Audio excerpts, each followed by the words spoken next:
son gente que no permaneció en Cristo, pero que eran cristianos, que no eran moradores de la tierra, que están castigados. ¿Sí, hermano? Al final,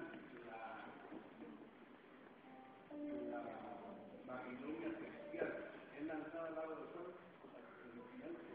Sí, esta Babilonia tiene que ser destruida.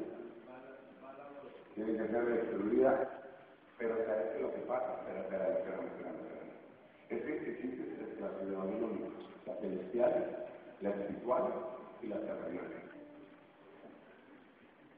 Existen tres clases de Jerusalén: la celestial, la espiritual, que es la iglesia, y la terrenal, que es Israel. Estas tres se tienen que hacer una.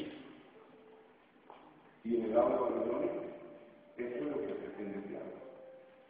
Destinar a la Babilonia para ser destruidos, destruirían los espíritus que habitan en él. Y ellos son castigados por la eternidad. O sea que no.